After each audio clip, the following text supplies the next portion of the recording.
minha mãe lutando para lá, lutando para cá, para que a gente fosse curado dessa meningite nada. E aí minha avó, que tinha 20 anos de Assembleia de Deus, falou assim: eu vou levar o nome desse menino para a igreja, mas se Deus curá-lo, ele vai ser um servo de Deus, ele vai servir a Deus. Está ouvindo? Minha mãe, tudo bem. E aí minha irmã morreu. Minha irmã não resistiu à doença e morreu.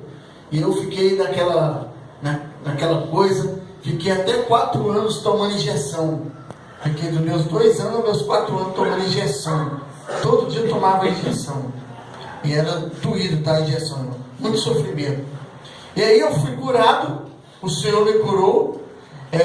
Com 4 anos de idade, minha mãe já me levava na igreja do Evangelho Quadrangular, que naquela época tinha o mesmo nível da Deus e Amor, nível de poder, entendeu? Era a igreja, na época, a igreja de doutrina. E aí o que acontece? Deus me curou, e aí, quando eu fui fazer 12 anos, eu aceitei Jesus na Assembleia. Minha avó me chamou para ir lá, uma festa, eu gostei e fiquei com 12 anos lá. E estou até hoje, graças a Deus. Tive alguns desvios, mas o Senhor me buscou. E aí quando eu tinha... Agora, com meus 26, 27 anos, que minha mãe foi me falar dessa coisa que aconteceu, entendeu? Eu sabia que eu tinha tido a doença, mas minha mãe não tinha me falado sobre isso. Meus 26 anos, minha mãe foi me revelar que Deus tinha revelado lá. Falou lá na igreja, usou o irmão e falou... Pegou a minha roupa que estava sendo orada e falou assim: essa criança que eu estou orando, ela está com uma doença de morte, mas o Senhor vai curar para trazê-lo para a obra dele, para usá-lo na obra. Eu creio, isso é verdade. Então, irmãos, tem gente que acha que a gente cai de paraquedas, né, pastor Rogério? Não sabe. Aí por isso que diz aquele hino, né? Quem me vê cantando pensa que todo tempo foi só alegria. E que nessa vida eu nunca tive muito. Não vê o que passamos, né? Para chegarmos até aqui. Aleluia. E tem gente, irmãos, o mundo, infelizmente o mundo está sendo cruel. E muitas pessoas, até do âmbito evangélico, estão levando as apologias do mundo para dentro da igreja. Ou seja, tem gente que olha para você e te despreza, não te dão nada, acha que você veio ontem do evangelho, tá vendo? Acha que você surgiu ontem, né, pastor?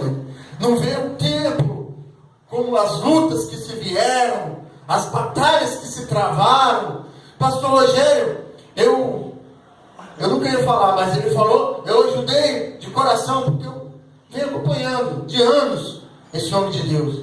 Era anos e anos subindo a lajinha, passando prova. Eu lembro de época que o pastor Rogério me levou para a casa dele. Ele ia no outro dia, ele trabalhava batendo laje. Ele ficou até 00:30 lá. Pediu para a esposa dele. Eles eram casados de novo. Pediu para ele, faz um suco aí. Passou aquela fita do pastor Abel Santana falando sobre o sistema de Jeová. E eu, adolescente, naquela dúvida, não, pastor, mas eu tenho dúvida aqui, testemunho de Jeová. Então, pastor Rogério, não, filho, é assim. Entendeu? E no outro dia ele ia trabalhar com concreto, para bater concreto, tá vendo? Então é um homem de experiência. Nunca foi de ficar pedindo A ou B, ajuda, não, nunca. Sempre trabalhou na obra de Deus, tá vendo? Não é porque está na presença, não. É um homem de testemunho. Então, o que eu tenho a falar, se houve falhas por parte humanas dele, isso acontece com qualquer um. Todos estamos sujeitos, entendeu? Mas tem gente que pega isso, irmão, a nossa falha, e quer prender nosso ministério, quer derrubar nosso ministério e falar, não vai com aquele ali não, porque aquele ali fez isso. Mas não sabe o que Deus já fez no passado, o que Deus vem fazendo e o que Deus vai fazer. Aí se arrebenta. Aleluia. Verdade. Então, irmãos, baseado nisso aí, eu lembrei de uma mensagem que está em Provérbios 9. Gostaria de repartir com os irmãos uma mensagem que o Senhor me deu. Aleluia. Em Provérbios capítulo 9, hospedando na casa certa. Provérbios 9, versículos 1 e 6. Provérbios 9, 1 e 6. E depois eu vou dar um salto do 6, nós vamos dar um salto lá para o versículo 13 ao 18. Diz assim a palavra de Deus: a sabedoria já edificou a sua casa, já lavrou as suas 7 colunas. já sacrificou as suas vítimas, misturou o seu vinho e já preparou a sua mesa, e já deu ordem às suas criadas, já está convidando desde as alturas da cidade, dizendo: quem é simples, volte-se para aqui. Aos faltos de entendimento diz: vinde, comei do meu pão e bebei do meu vinho que tenho misturado. Deixai os insensatos e vivei, e andai pelo caminho do entendimento. Versículo 13 ao 18. A mulher louca e alvoroçada é nécia e não sabe coisa alguma, e assenta-se à porta da sua casa ou de uma cadeira nas alturas da cidade, para chamar aos que passam e seguem direito o seu caminho. Quem é simples, volte-se aqui, e ao sol de entendimento diz: as águas roubadas são doces, e o pão comidas ocultas é suave, mas não sabem que ali depois estão os mortos, que os seus convidados estão nas profundezas do inferno. Meu Deus, é forte, hein? Jesus, irmãos, se nós fôssemos analisar o currículo de Salomão, onde começou o currículo de Salomão? Onde começou a aparecer esse homem? Está lá em 1 Crônicas 1:12, que diz assim: sabedoria e conhecimento são dados, e também riquezas e fazenda e honra te darei, qual nenhum rei antes de ti tiveram, e depois de ti tais não haverá. Aleluia! Irmãos, parece meio paradoxo quando estudamos sobre a vida de Salomão. Por que paradoxo? Porque Salomão era filho de Davi, e Davi era um rei. Obviamente, um filho de um rei tinha os seus melhores professores, que os ensinavam nas melhores escolas da época. Na época, as escolas eram o contrário. A escola, o professor que ia até o aluno, e quem tinha dinheiro que podia pagar. Então, quem tinha dinheiro tinha instrução. Então Salomão já era um homem instruído, e por ele ter sido filho do rei Davi, com as experiências do pai dele, ele já era um homem sábio. E quando ele inaugura o templo, que o pai dele não foi autorizado a inaugurar, porque tinha mãos cheias de sangue, mas ele pôde inaugurar o templo. E quando ele inaugura o templo, Deus fala assim: Salomão, me agradei de você, faz aí um pedido aí que eu vou te dar. Aleluia. Salomão poderia olhar para toda circunstância, toda circunvizinhança, podia olhar para todos os lados e falar assim: olha, eu quero que o meu poder se alargue por todas as partes, eu quero que o meu poder seja semelhante aos reis, aos grandes reis que se destacaram sobre a terra. Salomão poderia ter dito assim: eu quero que o meu poder seja como o do meu pai, eu quero que o meu poder vá do encontro dos quadrantes da terra e abrange todos os quatro cantos da terra. Eu quero que todos os reis tremam quando eu chegar próximo a ele. Eu quero ter estratégias militares que façam com que qualquer um se confunda, que façam com que qualquer nação poderosa se renda aos meus pés. Mas Salomão não olhou assim, com um olhar de orgulho, de egoísmo. Salomão falou assim: Senhor, eu quero sabedoria.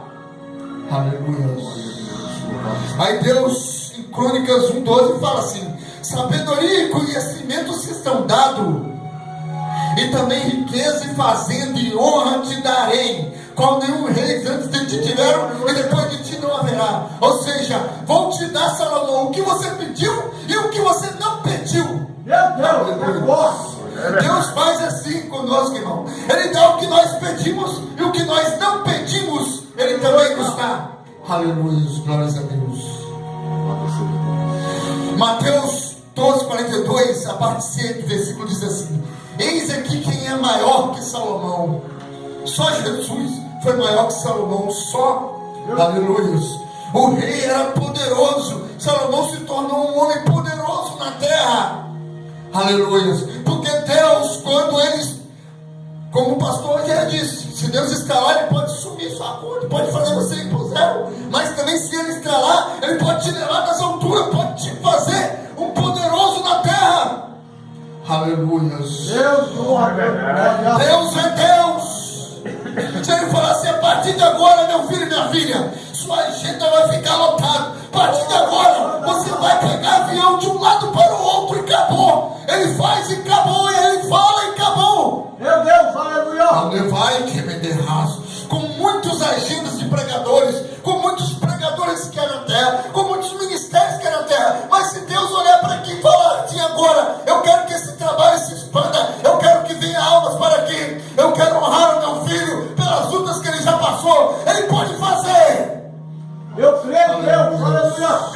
É só Deus dizer, é só Deus apontar e falar assim: olha, meu servo, eu estou lembrado das madrugadas que tu tens passado comigo, lá no monte sentindo frio, eu estou vendo tudo isso, vou derramar meu poder agora, vou derramar minha unção. Ele vem, derrama e acabou. Ele vem, traz as almas e acabou. Com Deus é assim. Aleluia, glórias a Deus. Aleluia. Salomão reinou de 970 a 930 a.C. Ele escreveu 3 livros que pegaram justamente as trajetórias de sua vida. Salomão escreveu Cantares, Salomão escreveu Provérbios, Salomão escreveu Eclesiastes. Aleluia. Cantares, início do seu reinado, bem jovem, 28 anos.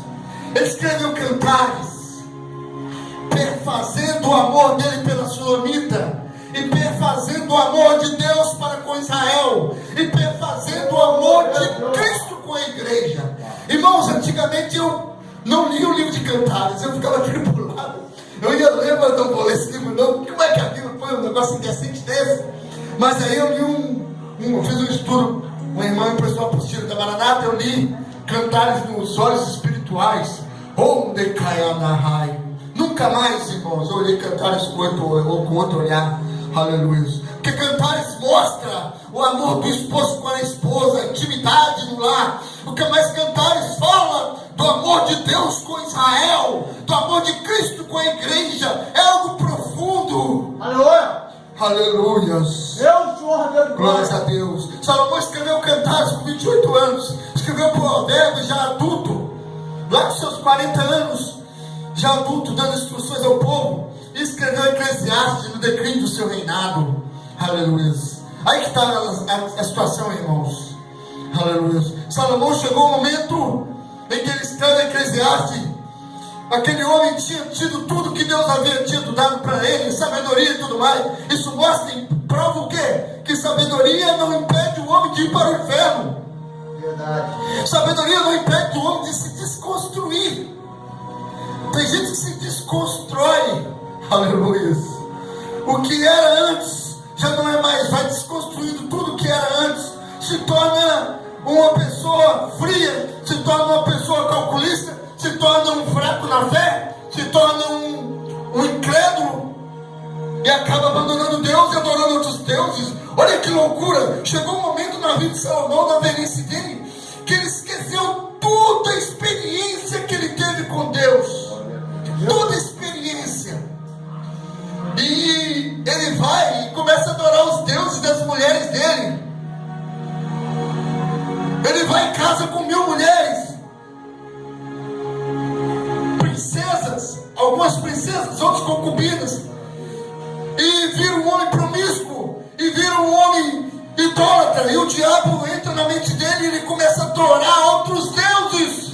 Meu Deus! Aí Deus olha do céu e fala: Salomão, olha onde você está, meu filho. Aí Salomão acorda para a vida. Ele começa a dizer em Eclesiastes: tudo é ilusão. Aleluia. Algumas pessoas, alguns teólogos dizem que Salomão morreu sem Cristo, mas eu não vejo base para isso, porque no final ele diz: tudo é ilusão. E o espírito volta, e até o corpo volta para a terra, o espírito volta para Deus. Aleluia, Deus. Aleluia. Irmãos, Salomão era um homem tão rico que as riquezas de Salomão estavam em 666 talentos de ouro por ano. Sabe o que é isso, irmãos?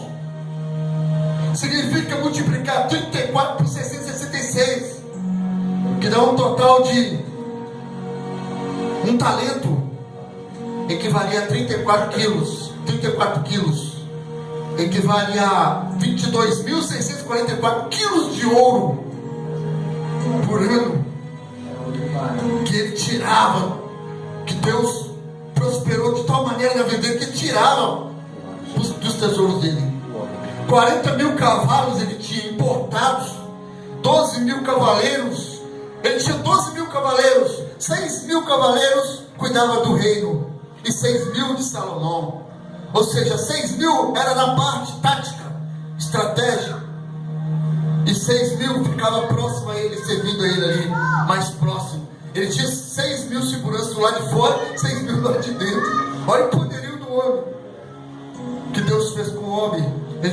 1.400 carros daquela época. Se fosse hoje, vamos dizer assim, teria umas 3, 4 Ferrari. Ele tinha 153.600 trabalhadores, 70 mil carregavam madeira de acácia, cetim e cedro, e 80 mil traziam ouro, pratas e pedras preciosas, e os 3.600 eram inspetores desses 150 mil. Tudo isso está no livro de Reis, irmãos. Se vocês procurarem lá, vocês vão ver o poderio de Salomão. E mesmo assim ele fez um templo enorme para Deus. Aleluia. Mas, irmãos, vamos ao texto que acabamos de ler, né? Estávamos só vendo um pouco da biografia desse homem que escreveu o provérbio de Salomão. Mas o que o texto está dizendo aqui, irmãos? O texto está dizendo o seguinte: há uma personificação da sabedoria divina e da loucura. Há duas mulheres aqui. A sabedoria aparece como uma mulher, a loucura também aparece como uma mulher. Aleluia. Do versículo 1 ao 5 fala do detalhe da casa da sabedoria. Do versículo 3 ao 16, do detalhe do arranjo da loucura. É a Bíblia e suas dualidades, né, irmãos? A Bíblia faz isso. Ela mostra o lado bom e o lado mal. Aleluia. Não tem nada a ver com yin e yang, não, irmão. Aleluia. Isso é coisa que o inferno inventou, de que o bem e o mal sempre prevalecerá. Mentira. Um dia o mal vai se acabar. Não sei onde, mas está no cronograma de Jeová, está na agenda de Deus. Não sei onde, quando, mas Deus vai fazer isso. Vai acabar com o mal. Mas existe uma dualidade na Bíblia: salvação e perdição, sabedoria e loucura, frio, quente, branco, preto e etc. Aleluia. Agora, irmãos, vem uma pergunta: onde fica a casa da sabedoria? Aleluia. Por muitos e muitos anos, os filósofos, os estudantes, eles acreditavam que a sabedoria ficava no Egito. Alguns acreditavam que a sabedoria ficava no Egito, porque no Egito tinha criptogramas, pentagramas, pirâmides enormes, tecnologia, não sei como fazer umas pirâmides daquele tamanho sem essa tecnologia de hoje. Hoje não, qualquer guindaste aí pega qualquer pedra e lança lá em cima num prédio e acabou. Mas naquela época não tinha isso. Então alguns achavam que ficava no Egito, mas o Egito hoje, se você procurar a raiz genealógica dos egípcios, não há. Deus extinguiu a raiz genealógica dos egípcios. Hoje as pessoas que moram lá, que se dizem egípcios, são pessoas oriundas de outras nações que vieram e ficaram por ali e foram crescendo e se titulam Egito. Mas egípcio mesmo não existe, porque ele lutou contra o povo de Deus, Israel, e Deus extinguiu na terra. Outros acreditavam que a sabedoria ficava em Babilônia, aquela grande cidade que todos já conhecem, com seus jardins imensos, com seus muros imensos. Mas Deus mostrou que não estava lá sabedoria, porque uma simples estratégia de Ciro de desviar o rio Eufrates, que passava no meio da cidade. O rio Eufrates passava no meio da cidade, então a cidade não precisava se esquentar com o que estava lá de fora, porque eles podiam plantar lá dentro, podiam colher, tinham tudo lá dentro. Aí o rei Ciro desviou o rio, e as águas começaram a baixar. E diz o historiador Flávio Josefo que aquela situação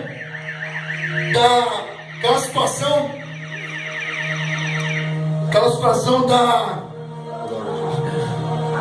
carro tripulado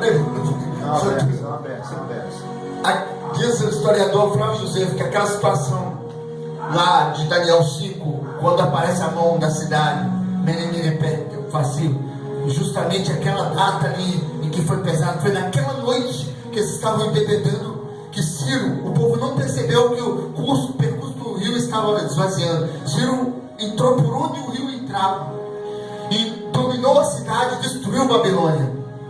Então a sabedoria não está em Babilônia. Alguns achavam que estava na Grécia por causa de Aristóteles, de Platão e de outros filósofos da época que trouxeram grandes benefícios para a ciência hoje.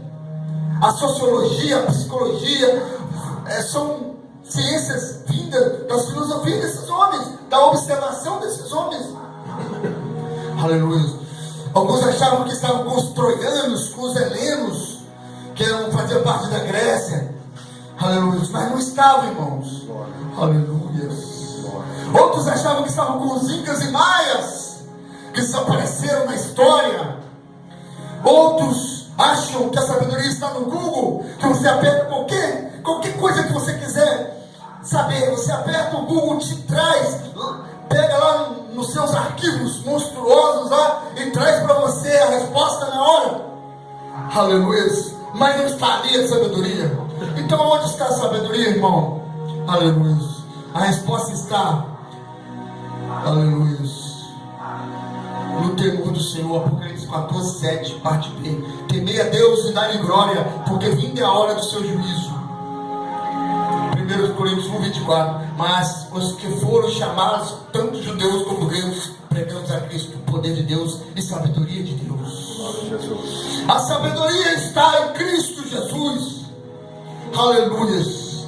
Aí eu vejo as pessoas se perdendo aí na UFES, com as suas filosofias, com os seus estudos, se formando. É coisa interessante, isso é bom.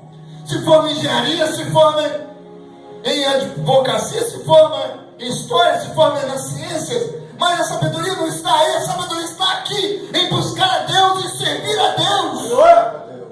Aleluia. Glórias a Deus.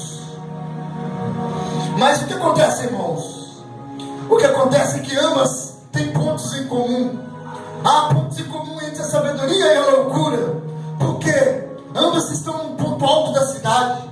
Tanto a loucura quanto a sabedoria está gritando alto. Aos faltos de entendimento, vem a mim. Aleluia. E muitos estão caindo na loucura. Estão indo para a loucura. Glória a Deus. O que é a loucura?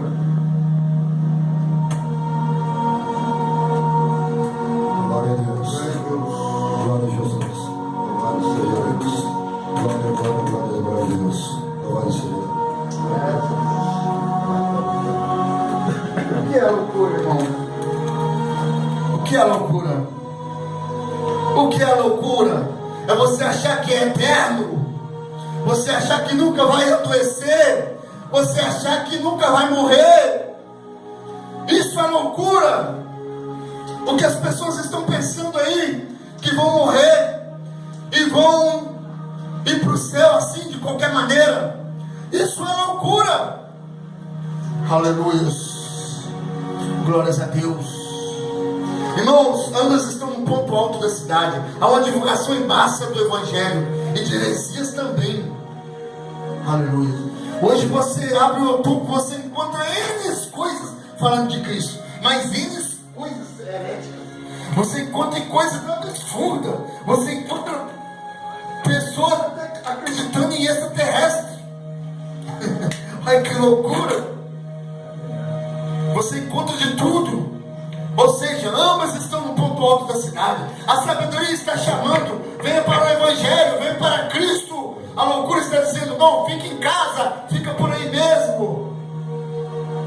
Obrigado, pastor. A sabedoria está dizendo, venha para o Evangelho, venha para Cristo. A loucura, fique por aí mesmo, não precisa esquentar não. Amanhã você vai, e esse amanhã pode ser tarde. Aleluia. Aleluia. Aí o que Deus me revelou em cima dessa palavra: ambas possuem casa, porém a sabedoria se preocupou com as colunas. Aleluia. A sabedoria já edificou a sua casa, já lavrou as tuas 7 colunas. Aleluia. A sabedoria tem colunas. A loucura não fala em momento nenhum que ela pôs coluna na casa dela, mas a sabedoria colocou. Sabe o que é isso, irmãos? Tem que ter base. Não adianta você ir para qualquer porta, entrar em qualquer lugar e dizer, vou reunir ali, acabou. Não é mesmo, pastor? Tem que ter fundamento, tem que ter base. Espera aí. Que experiência esse rapaz tem com Deus? Que experiência esse pastor tem com Deus? Aí começa a buscar. Aí vai vendo as experiências, né, pastor? Vai vendo. O pastor não me convidou aqui para falar dele, mas Deus me pôs no meu coração, eu falo dele.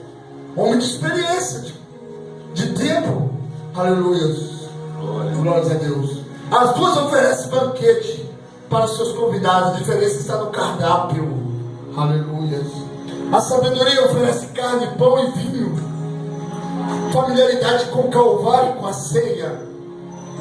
O banquete da loucura, pão e água roubada. Aleluia. Glória a Deus. O que é isso, irmão? A sabedoria sacrificou a sua vítima e preparou pão e vinho. A sabedoria sacrificou o cordeiro. O cordeiro é Cristo. Aleluia. Pão e vinho. Pão, o corpo de Cristo. Vinho, o sangue de Cristo. Aleluia. E a loucura, pão e água roubada.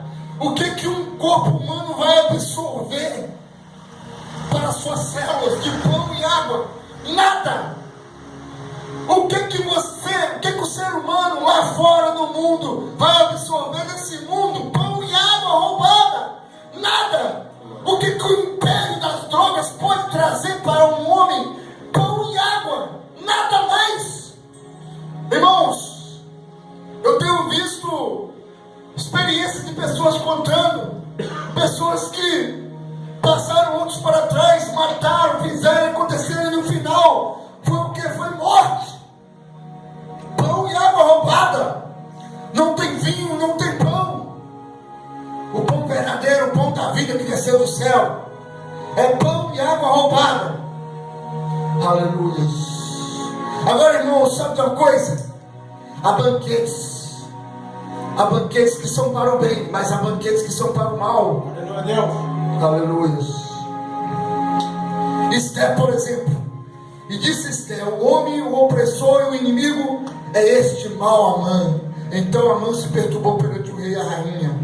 Enforcaram, pois, Amã na forca que ele tinha preparado para Mardoqueu. Então o furor do rei se aplacou.